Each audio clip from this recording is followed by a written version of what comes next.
말씀 듣겠습니다. 오늘 말씀의 제목은 주님의 뜻을 거스르는 육의 생각들이라는 뜻입니다.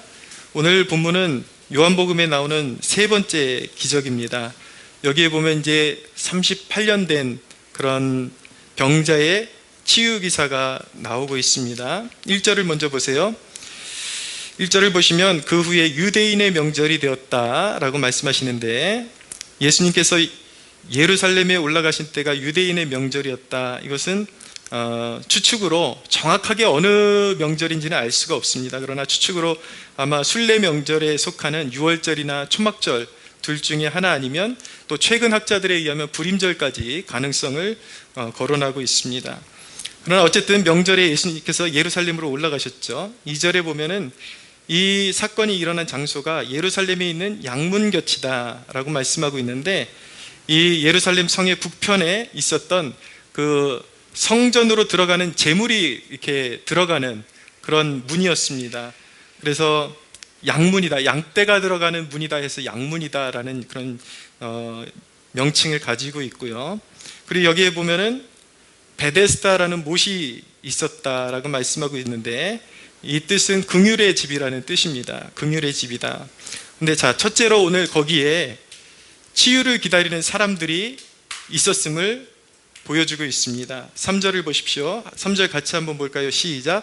그 안에 많은 병자, 맹인, 다리 저는 사람, 혈기 마른 사람들이 누워 물의 움직임을 기다리니. 아멘. 네, 성경에 이런 병자들의 모습이 나타나는 것은 사실 어떤 특정한 그런 병자들만을 지칭하는 것이 아니라, 이 성경은 우리의 영적인 상태를 보여주는 책이기 때문에 사실은 세상에 존재하는 모든 사람들의 모습이라고 말씀드릴 수가 있겠습니다. 사람들은 저마다 마음의 병, 그리고 진리를 보지 못하는 어떤 영적인 소경인 상태로 살아가는 그런 소경의 그런 신세로 살아가고 있고, 또 사람들마다 불구 같은 삶을 살아가기도 합니다. 또 어떤 사람들은 몸이, 여기 보러 혈기 마른 증상이라고 되어 있는데, 그것은 이제 몸이 마비되어 있는 상태, 신체의 어떤 부분이 특별히 마비되어서 움직일 수 없는 상태, 그 상태를 말하는 것이죠. 마치 이 땅을 살아가는 사람들이 저마다 이런 제 몸도 제대로 자기의 삶도 자기의 뜻대로 살아갈 수 없는 그런 마비 증세를 안고 살아가는 모습과 같다라는 것을 보게 됩니다. 로마서 7장 19절에 보면 내가 원하는 바 선은 행하지 아니하고 도리어 원하지 아니하는 바 악을 행하는도다 라고 말씀하고 있는데, 사람들의 마음 가운데 선을 행하는 것은 있어요. 행복을 추구하고 나 이렇게 살고 싶다, 그리고 더 나은 삶을 살고 싶다, 잘해보고 싶다, 그런 마음은 있지만 실제로는 그것이 되지를 않는 거예요. 끊임없이 죄악의 그 쓴 물이 올라오면서 마치 마음은 이렇게 살고 싶은데 꼭 행동하는 것은 반대로, 말하는 것도 반대로, 그렇게 이번에는 사람에게 상처 주지 말아야지 그러다가도 어느덧 쓴물이 솟아오르면서 입술로 또 범죄하고, 그것이 이제 우리의 모습이거든요. 그런 것이 바로 사람들의 모습이다라는 것을 보여주고 있습니다. 그런데 그런 불구가 된 사람들, 병이 들어 살아가는 사람들의 그런 부류들 속에서도 또 두 부류의 사람들로 나누어지게 되는데, 첫째 부류는 자신이 그런 병자인지도 모르고 살아가는 사람들이 있습니다. 그리고 둘째 부류는 자신 안에 뭔가 문제가 있는 것은 알고 있는데 왜 그런지 정확한 진단을 할 수가 없기 때문에 진단을 제대로 못하니까 이제 치유책도 찾을 수 없는 상태에 살아가고 있는 것이죠.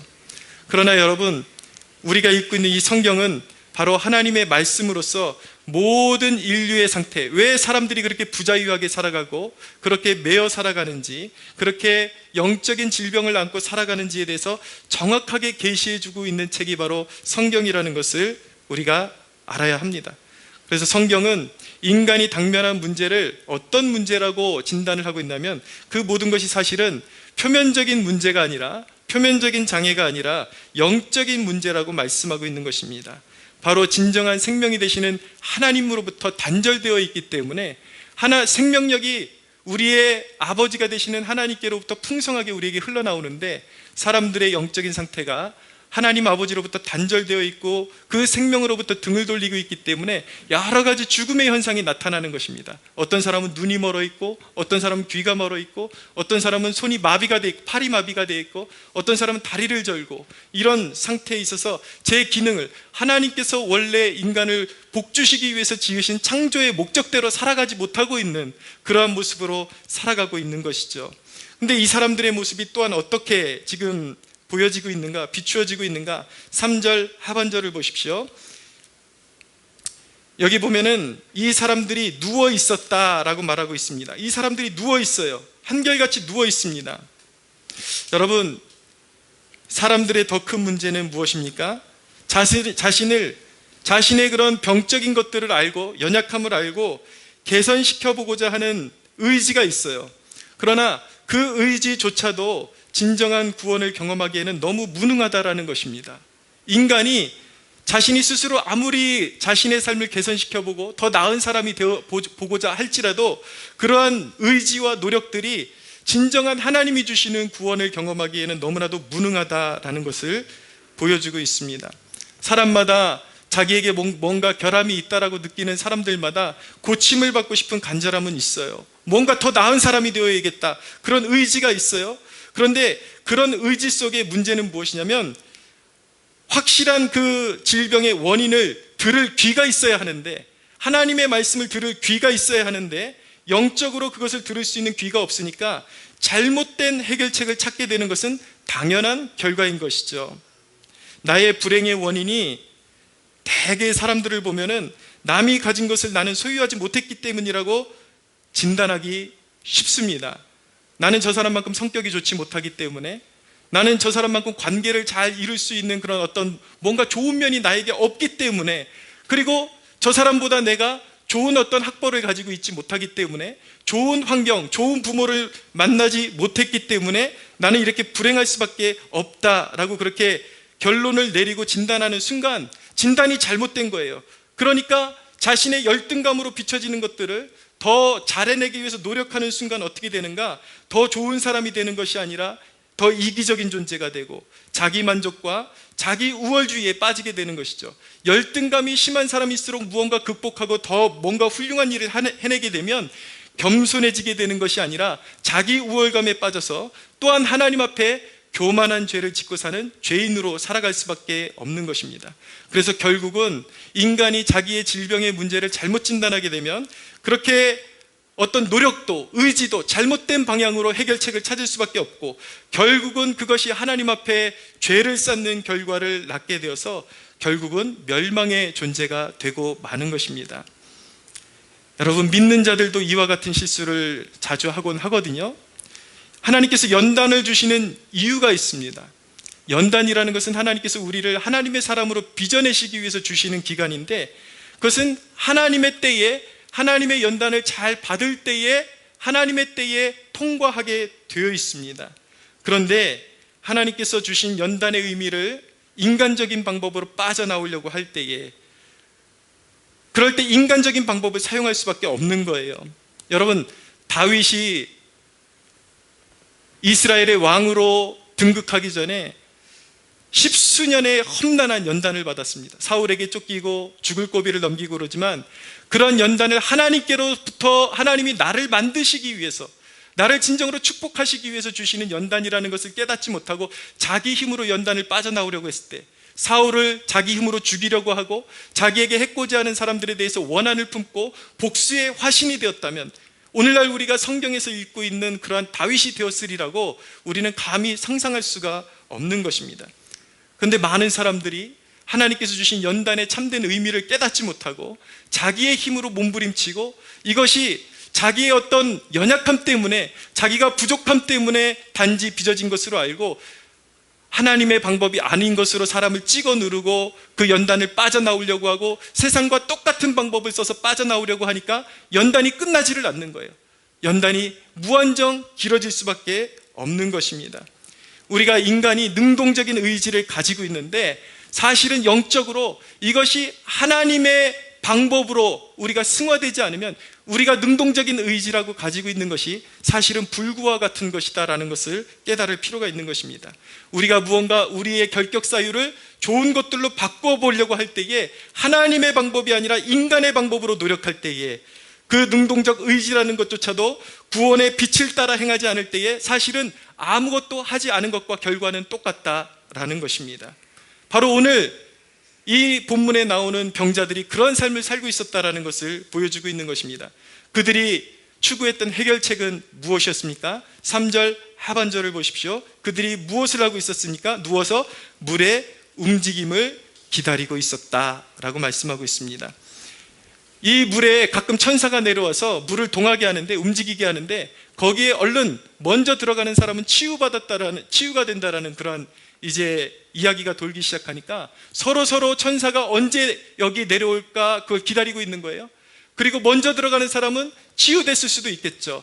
성경학자에 따라서 이 본문이 단순히 전설을 기록한 것이다 라고 그렇게 주장하는 사람들이 있는 반면에 이것이 굳이 전설이라고만 그렇게 주장할 필요는 없을 것 같습니다. 우리가 사는 세상 가운데는 그런 하나님을 떠난 사람들도 가끔씩 그런 기적들을 경험하곤 하기 때문인 것입니다. 그러나 여러분, 이 대목이 보여주는 것은 무엇입니까? 여러분, 인간이라는 존재가 얼마나 허망한가요? 인간이 아무리 마천루를 쌓으려도, 우리 마천루 뭔지 모르죠? 우리 아이들 마천루가 뭐 하늘을 찌를 듯한 높은 빌딩을 마천루라 그러는데, 인간이 그런 마천루를 쌓으려도 정작 자신의 내일의 운명이 있어서 요행을 기다리며 살아가는 나약한 존재이며 영원한 축복을 약속받을 길은 없는 것입니다. 세상에 살아가다가 요행을 경험하고 치유를 경험하고 하나님을 떠나서 어떤 기적을 경험해도 그의 인생의 마지막은 결국은 또다시 심판으로 떨어지는 것은 마찬가지인 것입니다. 설령 우리 중 누군가가 먼저 물에 내려가서 치유된 것 같은 행운을 누린다 해도 영원히 갈라지는 지점, 우리 누구나 죽죠. 한 번 죽는 것은 사람에게 정해진 것이요. 아무리 요행이 자신의 삶 가운데 행운이 다가온다 할지라도, 치유가 다가온다 할지라도 하나님을 떠나서 경험하는 그 모든 치유와 요행, 그 모든 것들이 죽음 앞에서 무너지고 말 것입니다. 오늘날 우리가 사는 세상 속에도 이런 사람들이 있습니다. 우연히 뛰어든 연못에서 기적을 경험하는 사람들이 있습니다. 부동산을 투자했는데 대박이 나요. 어떤 프로젝트를 성공해서 사람들에게 큰 인정을 받아요. 심지어 죽을 병에 걸렸었는데도 기적적으로 살아나는 것까지, 이것이 우연히 뛰어드는 연못에서 회복된 것과 마찬가지인 것이죠. 그러나 이런 우연히 뛰어든 연못에서 기적을 경험한 사람들이 기억해야 하는 것은 무엇이냐면, 그들에게도 역시 멸망은 다가오고 있다라는 것입니다. 그것이 인생의 궁극적인 해결책이 될 수 없다라는 것이에요.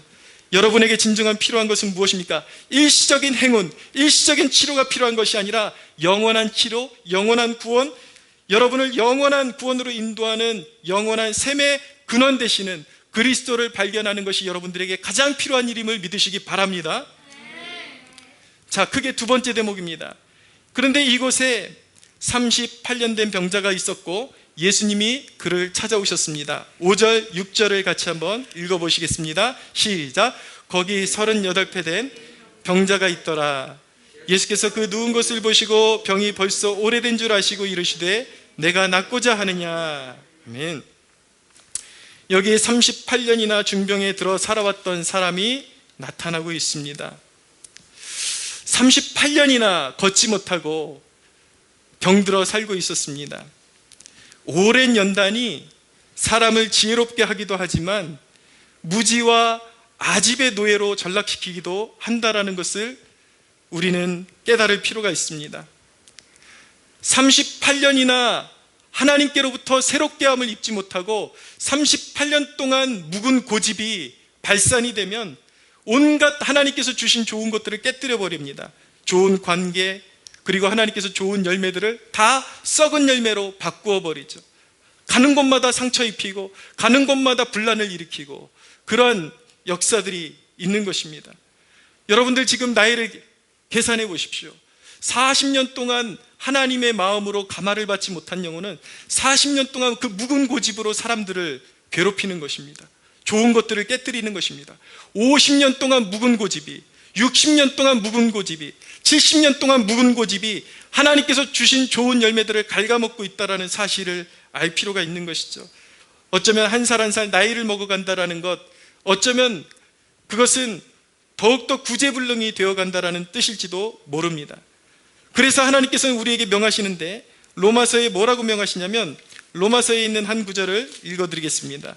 로마서 12장 2절에 보면, 너희는 이 세대를 본받지 말고 오직 마음을 새롭게 함으로 변화를 받아 하나님의 선하시고 기뻐하시고 온전하신 뜻이 무엇인지 분별하도록 하라.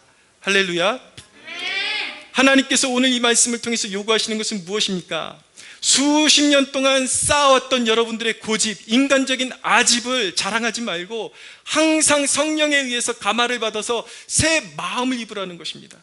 항상 지금 이 순간 가운데 여러분들의 삶 가운데 하나님이 원하시는 것이 무엇인지를 깨닫는 영민한 마음을 소유하라는 것이죠. 여러분들의 마음 가운데 그런 영민한 마음이 깃드는 축복이 있게 되기를 축원합니다.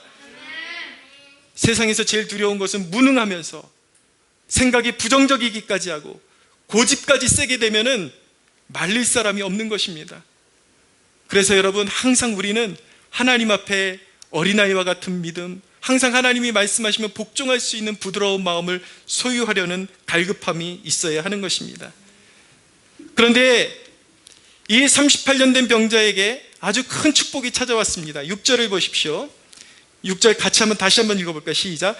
예수께서 그 누운 것을 보시고 병이 벌써 오래된 줄 아시고 이르시되 내가 낫고자 하느냐.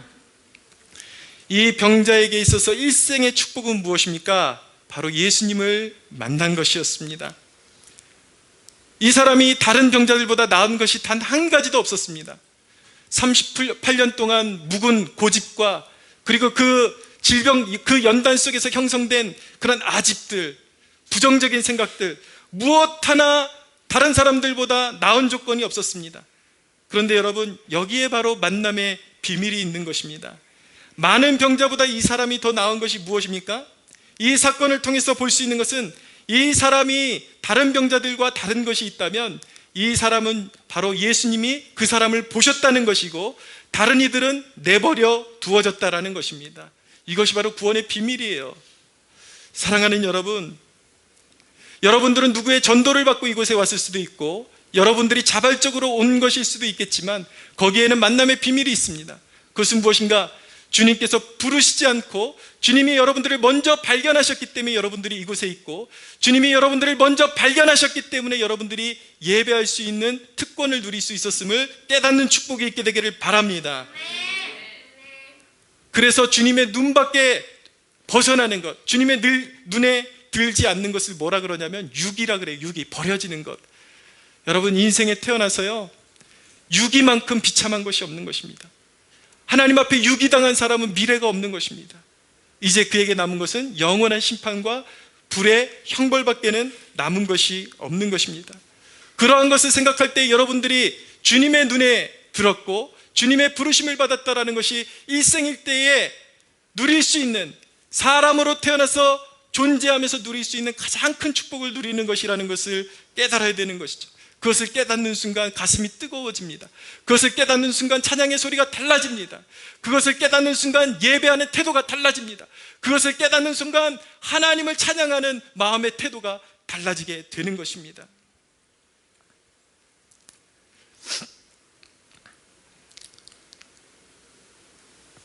이 38년 된 병자에게 주님이 물으셨습니다. 내가 낫고자 하느냐?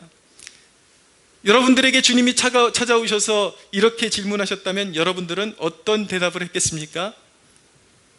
근데 이 병자의 대답이 무엇이었습니까? 7절입니다. 7절 한번 읽어볼까요? 시작. 병자가 대답하되 주여, 물이 움직일 때에 나를 못에 넣어주는 사람이 없어 내가 가는 동안에 다른 사람이 먼저 내려가나이다. 이 사람의 답답한 모습을 보십시오. 예수님이 자신을 치료하러 오셨음에도 불구하고 딴소리를 합니다. 이 사람의 치유를 맡고 있었던 것도 다른 것이 아니라 38년간 형성되었던 그 아집, 그리고 자신이 불행했던 이유를 어디서 찾고 있냐면 자신이 경쟁 속에서 밀리고 있다라는 거예요. 자신이 몸이 더 불편하니까 물이 움직일 때 자기가 빨리 내려가야 되는데 다른 사람들이 더 빨리 내려가기 때문에 자기는 치유의 기적을 자꾸 놓치고 있다라고 그렇게 진단하고 있는 것이죠. 여러분, 죄인의 특징이 무엇인지 아십니까? 안 될 이유만 열거합니다. 주님이 치유할 거야, 내가 치유할 거야, 내가 할 거야 라고 그렇게 말씀하시는데도 불구하고 안 될 이유만 자꾸 열거하는 거예요. 죄인들은 주님의 음성에는 둔감한 것에 반해서 세상 소리에 반응하는 것은 얼마나 빠른지 모릅니다. 정말 깜짝깜짝 놀랍니다. 아이들이 가끔 이렇게 게임하는 것을 보면요, 설명서도 한 번 본 적도 없는데 그 이상한 기능이 거기에 숨겨져 있다는 걸 어떻게 발견했는지 모르겠어요. 제가 그 옆에서 하는 것을 보니까 한 번도 어른이 옆에서 설명해 준 적이 없었고 한 번도 설명서를 본 적이 없었는데 어느 순간 보니까 그게 막 이상하게 변하고 천하무적이 되고 막 이런 기능을 다 알고 있는 것이, 와, 정말 인간이 하나님을 알아가는 것만 빼놓고는 정말 모르는 게 없구나. 모든 것을 다 발견하고 죄 짓는 데는 모든 것을 다 섭렵하는구나 라는 것을 깨닫게 됩니다. 보십시오. 하나님에 대해서는 얼마나 이렇게 정말 핏대를 세우면서 설명을 해줘도 하나님에 대해서는 이해를 잘 못합니다, 사람들이. 그런데 가만히 놔둬도 이런 매체를 통해서 음란하고 폭력적이고 이 더러운 것들은요, 인간이 가르쳐주지 않아도 얼마나 답습을 잘하는지요. 이것이 바로 죄악된 인간의 모습인 것이죠. 사랑하는 여러분, 주님 앞에서 듣는 기능이 회복되는 순간이 바로 주님의 음성이 들려오는 순간인 것입니다. 사랑하는 여러분, 여러분들의 삶의 고통에서 벗어나고 싶다면 여러분들의 생각을 버리고 주님의 말씀을 들어야 할 줄로 믿습니다. 여러분들의 영의 귀가 열리고 영의 눈이 열리는 축복이 있게 되기를 축원합니다. 세 번째로, 이제 예수님이 이 병자를 말씀으로 치유하십니다. 8절을 보십시오. 같이 한번 읽어볼까요? 시작. 예수께서 이르시되 일어나 내 자리를 들고 걸어가라 하시니. 이 치유를 가만히 보면요, 이 병자의 자격이나 능력이나 이 사람이 열거하는 어떤 안 되는 이유들, 이 모든 것들이 주님의 말씀 한마디에 다 무색해진다는 것을 깨닫게 됩니다. 주님은 우리의 환경과 논쟁하실 필요가 없습니다. 주님은 그분의 기쁘신 뜻대로 주권적으로 주님이 원하시면 말씀 한 번으로 모든 질병을 치료하시고 우리를 능히 구원하시는 주님이십니다. 할렐루야. 이 38년 된 병자를 치유하시는 것이 바로 주님의 뜻이었습니다. 이 사람이 할 일은 무엇입니까? 주님이 말씀하신 대로, 들은 말씀대로 순종하는 것뿐. 그 사람이 할 일은 그것이 다예요. 주님이 일어나 걸어라 라고 말씀하실 때에 그 말씀대로 말씀이 떨어질 때 일어나 걷는 것이 그가 할 수 있는 전부인 것입니다. 주님이 말씀하실 때 순종하면 기적이 일어나는 줄로 믿으시기 바랍니다. 구원이란 무엇입니까? 구원이란 사람들이 생각하는 것만처럼 복잡하거나 어려운 것이 결코 아닙니다. 주님께서 내가 너를 구원하기 원한다라고 말씀하실 때에 아멘으로 대답하는 것이 인간이 할 수 있는 전부인 것입니다. 사랑하는 여러분, 예수님께서 우리를 위해서 십자가를 지고 부활하셨습니다. 우리의 죄값을 십자가에 도말하셨습니다. 그분이 여러분들을 구원하기를 원하십니다. 그분이, 예수님께서 여러분들의 심령에 내가 너를 구원하기를 원한다라고 말씀하실 때에 아멘으로 대답할 수 있는 여러분들 되시기를 축복합니다. 여러분, 오늘 이 본문 전체를 조망하면서 한 두어 가지 적용하고 말씀을 정리하려고 합니다. 적용점 첫 번째는 무엇이냐면, 오래된 환경에서 비롯된 굳어진 생각들이 주님의 뜻에 역행하게 하는 원인임을 깨닫고 믿음의 생각을 따르라는 것입니다. 여러분들의 인생 가운데 인생의 계절만큼, 횟수만큼 여러분들의 심령에 굳어진 생각들, 인간적인 인습들, 인간적인 생각들, 이런 것들을 이제 벗어버리고 믿음의 생각을 따라가야 한다는 것입니다. 지난 한 주간 캠프를 진행하면서 저에게 가장 중압감으로 다가왔던 것이 무엇이냐면 바로 날씨였습니다. 근데 계획하면서 이 문제를 놓고 주님 앞에 기도했을 때에 주님께서 한 두어 주 전부터 계속 맑은 날씨를, 비를 멈춰 주실 것이라는 감동을 저에게 계속 주셨습니다. 근데 저 또한 실수할 수가 있기 때문에 그것을 표면적으로 잘 드러내진 않았지만, 그 문제에 대해서 기도할 때마다 주님께서 감동을 주시고 그때의 비가 멈추게 될 것이라는 그러한 약속을 계속해서 거듭해서 주셨습니다.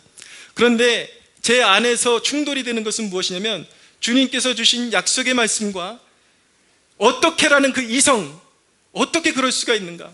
하루하루 진행이 되는데 주님께서 주신 약속이 있음에도 불구하고 내 마음의 한켠에 어떻게라는, 이렇게 비가 억수같이 쏟아지는데 어떻게 그런 일이 있을 수 있을까라는 근심이 떠나가지를 않는 거예요. 화요일날 아이들 여기서 예배 마치고 서울랜드를 가야 되는데, 분명히 그날 아침에 여기 무릎 꿇고 앉았는데도 그날 아침에도 주님이 저에게 감동을 주셨습니다. 걱정하지 말라고 계속 감동을 주셨는데 걱정이 되는 거예요. 왜냐하면 그날따라 유난히 비가 더 억수같이 쏟아지고 비가 멈출 생각을 하지 않았기 때문인 것입니다. 그래서 마음 한편에 이것을 취소해야 되는가 말아야 되는가 계속해서 이 옥신각신하는 싸움이 있었지만, 주님께서 아니라고 하실 때까지는 믿음으로 서야 한다라는 그런 마음을 가지고 한 발자국씩 한 발자국씩 길을 걸어 나갔습니다. 근데 너무나도 놀라운 광경은 무엇이었냐면, 아이들과 예배를 드리는 순간까지도 비가 억수로 쏟아지다가 이제 아이들이 식사하고 서울랜드로 이동해야 되는 그 순간부터 비가 멈추기 시작했습니다. 할렐루야. 여러분, 바로 이런 것입니다. 나의 이성이 메아리치고 안 될 이유를 찾고 하지만, 주님께서 분명히 나에게 주신, 우리에게 주신 약속과 그 말씀과 확신이 있다면 그 믿음을 따라가는 것이 우리 그리스도인의 삶이라는 것을 꼭 기억하시기 바랍니다. 그런데 여러분, 때로는 이것은 고도의 좀 훈련이 필요합니다. 많은 훈련이 필요합니다. 왜냐하면 주님께서 말씀하시지 않은 것을 따라가는 것은 믿음이 아니라 아집이요, 주님께서 우리에게 확신을 주시고 믿음을 주시는 것을 따라가는 것이 바로 믿음인 것이기 때문인 것입니다. 사랑하는 여러분, 여러분들을 축복합니다. 여러분들의 심령의 아집은 사라지고 주님의 음성에 민감해지며 주님의 말씀에 믿음으로 반응하고 믿음으로 쫓아갈 수 있는 여러분들 되시기를 축복합니다. 두 번째 적용입니다. 잘못된 의지로 잘못된 해답을 가지고 열심을 내기보다 주님이 오셔서 다스려 주시기를 간구하십시오. 여러분, 어떤 일을 계획하고 나갈 때에 무턱대고 환경을 보면서 안 된다라고도 말하지 마시고, 또 환경을 보면서 무턱대고 성공할 것이라고 교만하게 자부하지 마십시오. 여러분, 먼저 항상 무엇을 하기 전에 주님께 묻고 영적인 해답을 찾기 전에는 먼저 행동하지 마십시오. 오늘 성공한다 그래서 내일 성공하는 것이 아니에요. 주님께서 여러분들의 삶에, 여러분들에게 승리의 팔을 들어주시지 않는다면 오늘 성공하는 것 같아도 내일 넘어질 수밖에 없는 것입니다. 그러나 오늘 고난이 있고 어려운 일이 있어도 주님이 여러분들을 지지해 주신다면 마침내 승리하고 마침내 부활의 영광을 보는 축복을 누리게 될 것입니다. 여러분, 혹시 여러분들의 삶의 문제 속에서 여전히 나라는 존재를 바꿔서 자유해지려고 하지는 않습니까? 내 성격은, 내가 사람들 앞에 리더십을 발휘하지 못하는 이유는 내성적인 내 성격인 것 같아. 내성적인 나의 문제, 남들보다 더 순간적으로 머리가 돌아가지 않는 이런 지혜가 없기 때문에, 어떤 지식이 없기 때문에 내가 세상에서 뒤처지는 것 같아. 그러면서 나를 바꾸려고 그러고 나를 타박하고 그러면서 몹시도 괴로워하는 그런 사람들이 있습니다. 그러나 여러분, 여러분들을 개선시키려는 노력 필요합니다. 그러나 여러분, 그것보다 더 중요한 것이 무엇이냐면, 아무리 여러분들이 준비가 잘 되어도 여러분들이 예수님의 손에 붙들리지 않으면 여러분들이 가지고 있는 좋은 것들이 무용지물이 된다는 것입니다. 그러나 예수님의 손에 붙들릴 수만 있다면 여러분들에게 여전히 연약함이 있어도 여러분들은 하나님 나라의 귀한 일꾼으로 쓰임받게 된다는 사실을 꼭 기억하시기 바랍니다. 그러므로 여러분들 안에 연약함이 있습니까? 그러면 예수님을 바라보십시오. 그리고 예수님께 말씀하십시오. 예수님, 당신이 원하는 일을 내게 이루어 주옵소서. 당신이 필요로 하는 일에 나를 사용하여 주옵소서. 할렐루야. 너희들은 너무 크고 우리 성도님들은 너무 작습니다. 좀 조절해서 할렐루야. 예. 제가 지금 설교를 어디를 하고 있는지를 정신이 나갈 정도예요. 지금 여러분, 우리에겐 선한 것이 없습니다. 우리를 붙잡고 역사하시는 예수님의 강한 손이 우리를 능하게 하는 것입니다.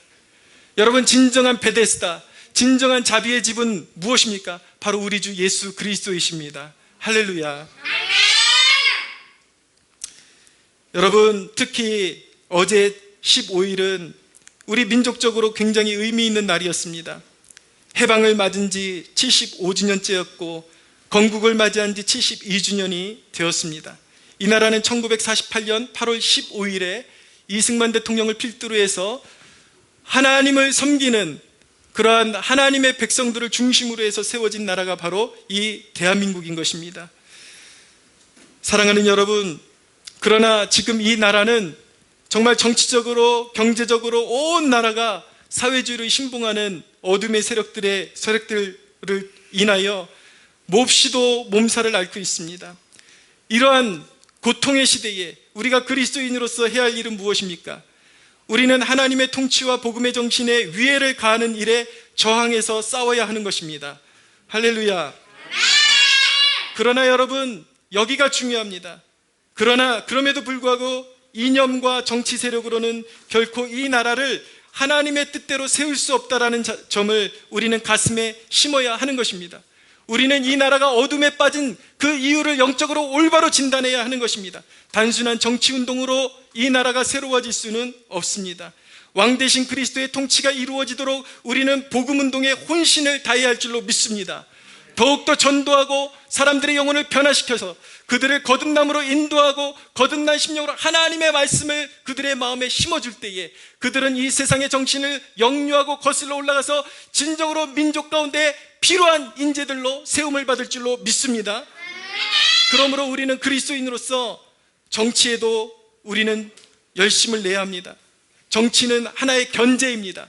우리 개개인이 보수적인 그런 가치관을 가지고 복음의 정신을 가지고 정치에도 관심을 가져야 돼요. 그러나 정치는 복음의 텃밭을 지켜내는 견제하는 역할을 하는 것이요, 우리가 지니고 있는 복음은 바로 우리가 감당해야 될 본질적인 사명, 교회가 존재하는 이유라는 것을 깨닫는 저와 여러분들 되시기를 축복합니다. 예, 너무 일부러 장난치듯이 소리를 크게 낼 필요는 없어. 알겠지? 예, 아멘. 적당하게. 예. 자, 8절을 보십시오. 말씀을 정리하겠습니다. 우리 다 같이 읽겠습니다. 시작. 예수께서 이르시되 일어나 내 자리를 들고 걸어가라 하시니. 여러분, 일어나 내 자리를 들고 걸어가라. 이제 이전에 내가 앉아있던 그 38년 동안의 흔적들을 이제는 완전히 들고 일어서서 이전의 자리로 돌아오지 말라는 것입니다. 우리 그리스도인의 의식의 전환, 이제는 내 육신의 생각대로 살아가는 것이 아니라 영의 생각대로 살고 예수님을 추구하며 살아가는, 예수님의 말씀을 의지해서 살아가는 이 삶은 이례적인 경험으로 끝나서는 안 되고 우리 그리스도인의 삶 가운데 지속적인 삶이 되어야 한다라는 메시지를 주고 계신 것입니다.